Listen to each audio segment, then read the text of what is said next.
Hello interwebs, welcome to Let's Build Computers. We're taking a look at the MSI Z170A Tomahawk motherboard today. Now my long-time watchers will know that I'm an MSI fan, so it's always nice to see a board here.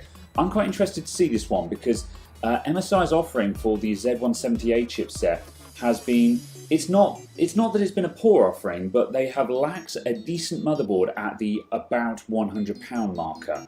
Now the previous MSI Z170A boards that I've worked with in the past have been the Z170A Gaming Carbon, which is the one with the fancy RGB LEDs and stuff like that. But the going rate for that motherboard is about sort of £130, £140 kind of thing. So it really kind of pushes the budget for someone who is trying to drive down the cost of their build.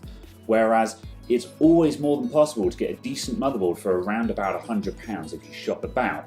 Certainly recently I've been looking at the Gigabyte Z170A offerings, and they've got that really nice board that I looked at recently that was about £100.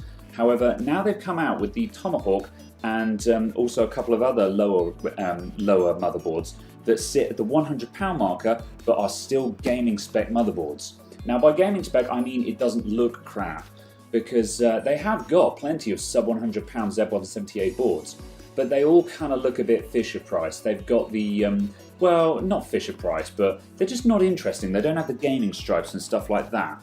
So let's open this thing up and see what we're getting for our money here. Right, this board, okay, there's, normally I expect to see that cardboard insert thing, but fair enough. Anyway, so we've got a I/O panel. It's not a padded I/O panel, however, it does have a nice black back to it. So it does keep the back of the case looking smart. Good start. We've got the actual board. We'll take a look at that in just a sec. And then we've got a couple of SATA cables, only the 2 SATA cables. More expensive boards tend to come with 4, and these are okay. They're not particularly long cables, so if you've got a big case or you think you might need long runs, keep that in mind. However, they are locking connectors, so they're not really pleb tier ones. What else have we got in here? Thank you for choosing an MSI product. Care. Driver's disc. Care. Manual. Quick start guide. And oh yeah, MSI tend to do this. They come with a load of labels so you can label up your SATA cables and stuff like that. Cute idea, not really useful in real life. I'm not going to use those, but nice idea all the same. So not a whole lot in the box to be honest, but to be honest, again, if you're buying low end like this, you're not expecting to see that. So let's move this out of the way and take a look at the board.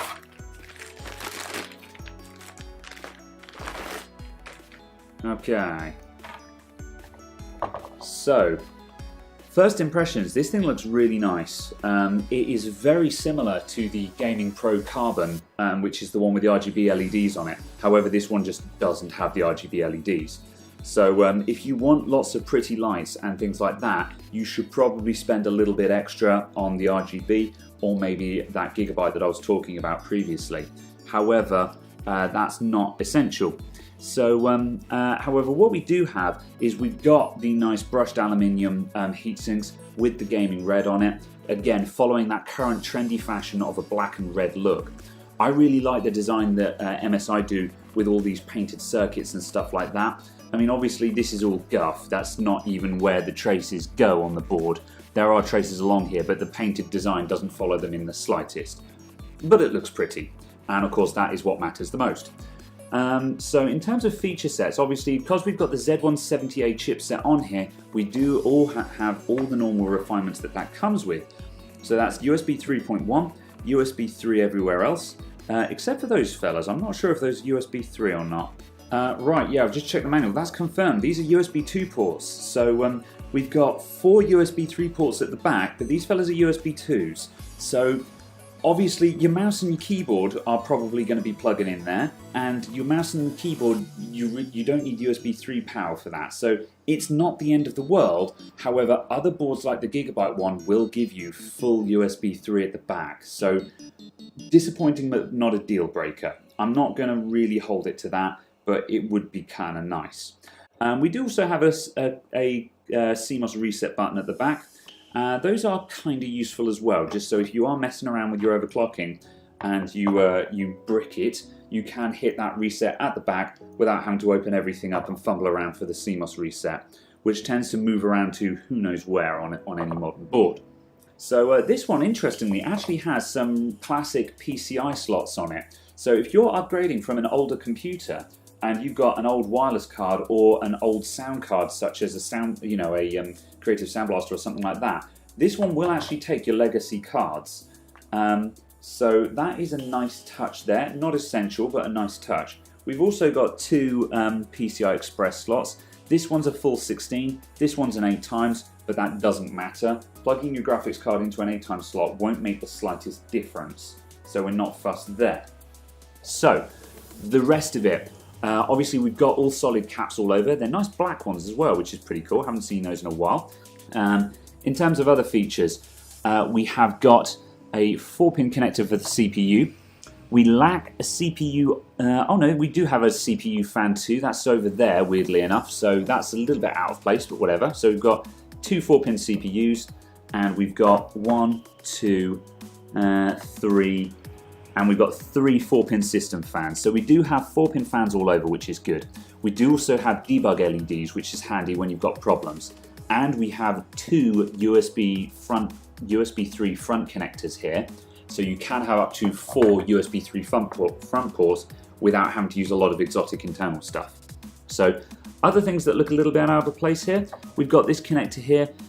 This fella is an M2 slot as well. So we can connect various M2 stuff to this. So either another SSD. Its main purpose is there is another version of this board that has optional wireless on it, which is going to plug into there. So this is fairly irrelevant, but just in case you're wondering what the hell that port is all about, that's what it is. One more thing to add as well, just before I take this away, is the Gigabit Ethernet on it. So it does have Gigabit Ethernet, of course, as any modern motherboard should have. However, this uses the Realtek chipset, so it doesn't have any fancy Gigabit like a killer Ethernet card or a Intel Ethernet card. So you'll get decent performance from it. However, it's worth noting that, again, Gigabyte's offering does have a better network card on it. So it's not a deal breaker, but kind of like with the USB 2 thing, it's one of those things where it's like, nah, the alternative does have slightly more. So slightly lower end, not a deal breaker though. So to test out the Tomahawk, we're going to be upgrading this computer here. This is a gaming and streaming rig. It's currently got an AMD FX platform in it, which, bless his cotton socks, is just not good at streaming. So we have got a GTX 1060 in there, however, so good graphics card, but the AMD stuff in it is just a bit dated. So we're upgrading that with the Tomahawk motherboard, an i7-6700K, and we've got some Corsair Vengeance LPX to go in there as well. So we're going to rip all of this out, drop the new stuff in, and tidy this build up. So let's start with the speedy uppy bit and rip all of this out.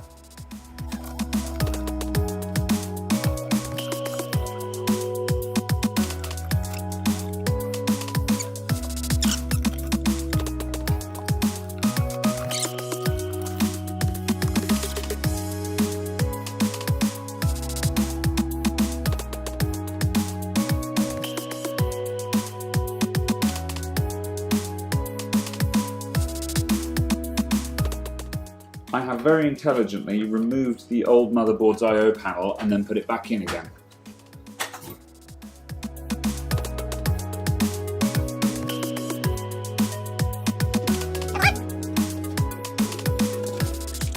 A rookie mistake that a lot of early system builders make. You've got to watch out for these flaps here. They're meant to lean on top of these but not go inside them.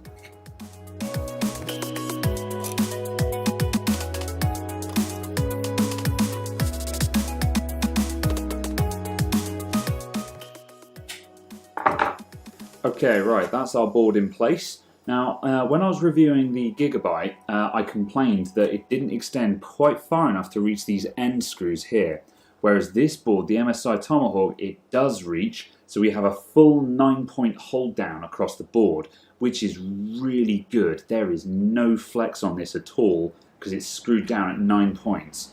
So when I go to plug in the ATX power connector, I'm not going to have to get my hand under there, because it's got screw points there, there and there. So this thing is really firm and solidly in place. So small thing, but again, it's something I like.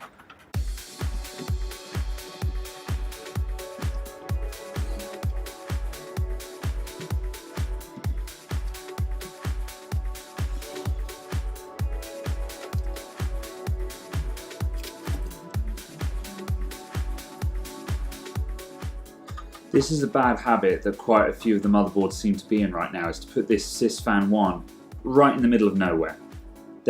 I cannot see any legitimate reason to put Sysfan 1 in the middle of the board like this. I mean, it's not difficult to hide the wire going to it, but it's just like, why not put it up here? Because Sysfan 1 is always going to be this fella at the back. You know, loads of cases have a fan here. They sure as hell don't have a fan in the middle anywhere. And since we have two CPU fan headers, we don't need another one near the CPU either. So that's just one of those pointless things. I'm not quite sure why they keep putting them there.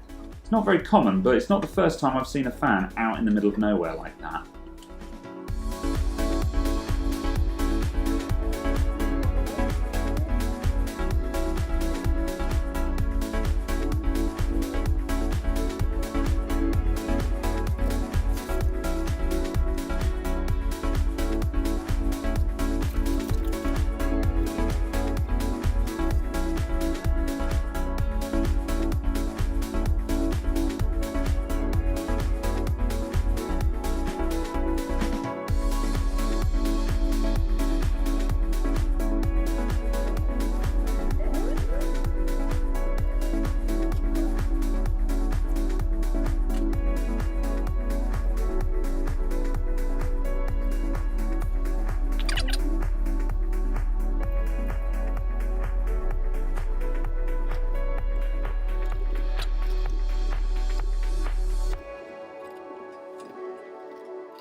Right, using this cooler, the Evo 212, we have got a little bit of overhang on the first DDR slot, but we're not worried about that because we need to use the two black ones first anyway, and we're using two modules, so this is not a problem in the slightest. That is hooked up and ready to blow. Time for a round. There's going to be cellophane on these, I know it. Yeah, there you are. Always remove cellophane. I wonder how many show computers there are out there where they left the cellophane on.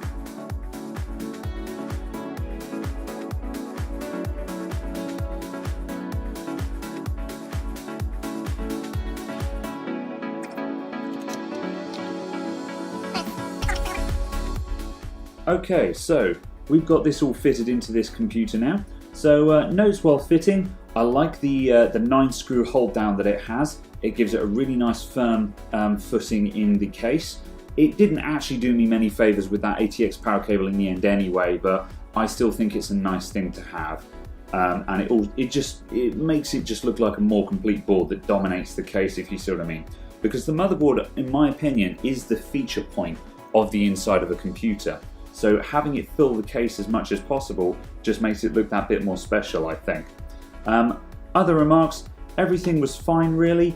The CPU fan headers, they are split apart. Now because I've got a single CPU fan, it doesn't bother me here, but there doesn't seem to be any particular reason to have them apart like that. It makes more sense to have them clustered together. Some people have complained that that is a bit more of an issue than it really is, but when you're cable tidying, fan cables are really noodly cables that you can just pull straight out of sight anyway. I mean, any cables I've got, they're going to go straight into the void, or you can tuck them behind the motherboard, or you can take them straight up the top. It's not difficult to hide fan cables, so I really don't think that's a big deal. Having Sysfan 1 out in the middle of the board, let's just spin that around so you can see it. There's Sysfan 1 down there. Bit of a daft place to put it. Not the first time I've seen one down there. I don't know why it's there. The Sysfan that goes here, it makes a lot more sense for it to plug in up around here near the CPU cable. But whatever, again, it's not a deal breaker. I'm not that bothered. As you can see, it wasn't difficult to hide that fan cable coming underneath this heatsink. Other than that, the board was really nice to work with. No other comments really. So let's start this thing up and see what it looks like running and see what the BIOS looks like. Okay, so let's do a tour of the BIOS on this one. So as you can see right at the top here, we've got the headline figures, our CPU speed, our current memory speed, CPU temperature and the motherboard temperature. I don't know where it's getting that motherboard temperature from, which is kind of important because if it's sitting underneath the CPU, then that's not really relevant. we kind of want that to be somewhere around the middle, so it's giving us rough ambient case temperature. We've also got the boot priority. These can be dragged and dropped, so you can very quickly change the order of boot that you have set up here. And it also shows you what is currently available. So in this case, this hard disk is currently highlighted because that is available as a boot device. So yeah, I'm not going to touch this right now. I'm going to wait until I've got the whole system set up, and then I will tweak that to how I want it to be. So moving up, we've got the hardware monitor, so we can set up our fans here. So we do have, it looks like we do have full profile customization. Now let's see what fans this applies to, because although we have 4-pin headers on everything, sometimes you can't actually, we can set all of these to smart fan mode. That's a really nice touch. It's automatically detected that this is a 3-pin fan, so we're just going to tie this to the CPU temperature. But again, the smart fan mode is available on all the fan headers. I have seen it where on some motherboards you can't configure fan profiles on some of the system fans, just on the CPU fan headers, which is kind of annoying. So that's a nice touch. So we can see all our fans are connected and present and correct. So this is a really nice layout. This is nice, I like it. Let's close that. Right, with this tool here, we can save and load BIOS setups. So this is handy if you want to switch between stock and overclocking profiles, because obviously when we're heavily overclocked, we're probably going to want a different hard cooling profile setup as well. So being able to actually save all of the settings is really handy, and we can even import and export them to USB, which is really nice. So that's a nice touch. Overclocking settings. So in overclocking settings, we've got the normal or expert mode. So for normal mode, it looks like we get a lot of the normal settings that people are looking for. And then if we switch to expert, it's going to unlock a couple of other bits. So we can dynamically adjust the CPU ratio per core and things like that. So normal mode is going to be enough for us right now. This is a really nice layout actually, because a lot of these settings, you don't need them on show all the time. However, all the main important things I want, voltages and the basic clock settings, are all right in front of me. The Gigabyte board that I was looking at recently, it had all of this stuff in separate menus. We had a separate menu for frequencies and for voltages, and you had to do a lot of backing and forthing to find what you were looking for, whereas this has got all the main important stuff right in front of us. So what I do want to do, I want to enable extreme memory profiles, so we can jump up to 3 GHz on the RAM, because we've got 3 GHz RAM in here. So we're going to put that in there. Everything else I'm going to leave on the default settings for now. I don't need to change anything in here right now.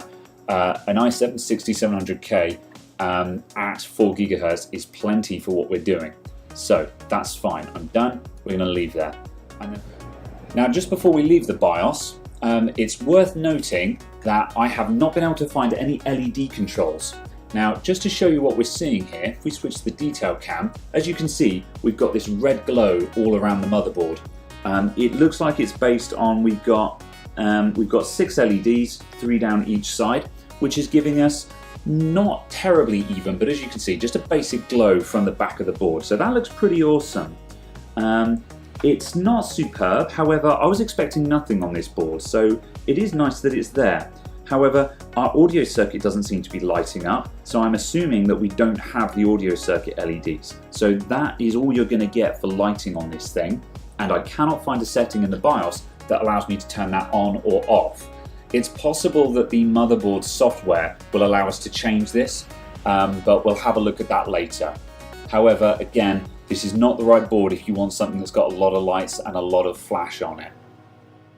So the MSI Tomahawk is a budget motherboard, but with the sporty gaming looks to it.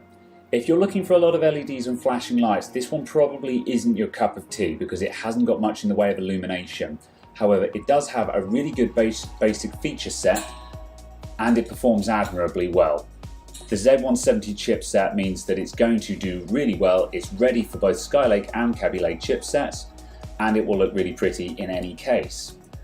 But I have to say that Gigabyte's equivalent offering does offer more in the way of features for the same money, more or less. Other than that though, solid motherboard all around. Thank you very much for watching. I'll see you all next time. Goodbye for now.